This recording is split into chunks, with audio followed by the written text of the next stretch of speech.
इमाम ने करबला में ही इरशाद फरमाया था कि अभी भी वो लोग मौजूद हैं जिन्होंने रसूलुल्लाह से मेरे बारे में ये सुना हुआ था कि हुसैन जन्नत के जवानों के सरदार हैं। यानी करबला में इमाम फरमा रहे, नाम भी लिए इमाम ने कि इसे बुलाओ, इसे बुलाओ, इसे बुलाओ, उनसे पूछ लो कि मेरे नाना ने मेरे बारे में क्या फरमाया। ये मत देखो कि चलो मैं उनका नवासा हूं, ये देखो कि मेरे बारे में फरमाया क्या है। तो ये सवाल है ना, कोई भी सवाल कर सकता है। सवाल किए हुए हैं, तारीख में पूछे क्यों किया ये आपने, कत्ल क्यों किया, कहा कुरान पर अमल कर। कुरान पर अमल, कुरान तुम्हें ये हुक्म दे रहा था कि नवासे रसूल को कत्ल करो। कहां?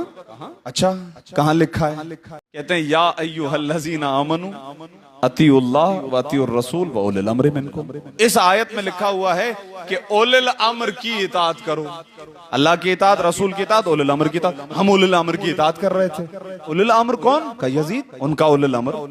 कह रहे थे हमारा उलिल अम्र यजीद है, यजीद ने हमें हुक्म दिया तो हमने जो भी किया बहुक्म कुरानी किया। अच्छा, उलिल अम्र बनने से पहले माने अम्र तो वाज़े हो, और अम्र किसी और का नहीं है भी खुदा का।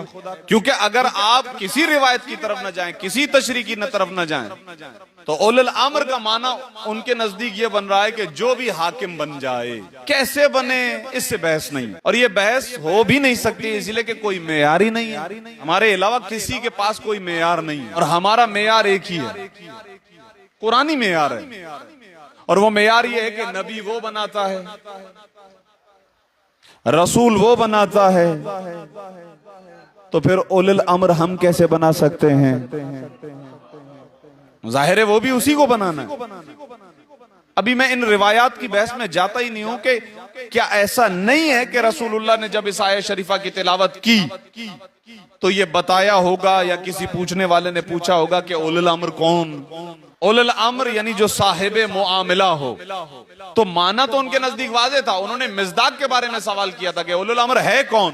तो ये अपने मकाम पर बहस है, और उस जगह उस मकाम पर वो बहस अपने मकाम पर हल भी है कि कितनी ज्यादा हदीसें इस मौजू पर मौजूद हैं कि अल्लाह के रसूल ने उलिल अम्र के मसादीक को वाज़ेह फरमाया, एक एक नाम। अक्सर ऐसा होता था कि हाकिम शाम के पास भी कभी कभार सवालात आ जाते थे। अब उसे क्या पता होंगे जवाबात, तो अमीर कायनात की तरफ भेज देता था। हाँ, लेकिन तरीके से भेजता था। एक शख्स ने आकर मौला अली का हाथ चूमा। मौला ने कहा हाथ चूमने की जरूरत नहीं है, मुझे पता है तू मेरा नहीं है। गौर फरमाइए, जिस काम से आया है वो काम बता। कहा वो असल में जनाब सवाल है कुछ। कहा अच्छा सवाल है, तो मैं तो कहीं जा रहा हूं, निकलने वाला था, तुम आ गए हो। मेरा बेटा मौजूद है, ये मेरा बेटा मौजूद है, इमाम हसन मुश्तबा। क्या ये मेरा बेटा मौजूद है, ये जवाब देगा। सवालात बहुत ज्यादा थे, उनमें से एक सवाल है, तवज्जो फरमाइए।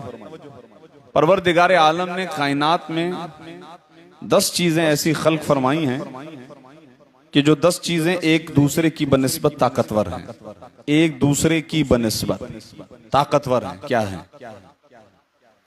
इमाम हसन मुश्तबा के सामने सवाल है। इमाम ने कहा मैं जानता हूं। क्या जवाब दीजिए। इमाम ने इरशाद फरमाया उन 10 चीजों में से पहली चीज है पत्थर, जो खल्क ही सख्त हुई है, लेकिन उस पत्थर से ज्यादा यानी पत्थर की बनिस्बत जो चीज सख्त है वो है लोहा, जिसके जरिए से उस पत्थर को तोड़ा जाता है। उस लोहे की बनिस्बत ज्यादा सख्त है, ताकतवर है आग, जिससे इस लोहे को पिघलाया जाता है। बनिस्बत समझिएगा, आग की बनिस्बत ताकतवर है पानी, जिसके जरिए से आग को बुझाया जाता है। पानी की बनिस्बत ताकतवर है वो अब्र, बादल, जो पानी को लिए हुए सफर करता है।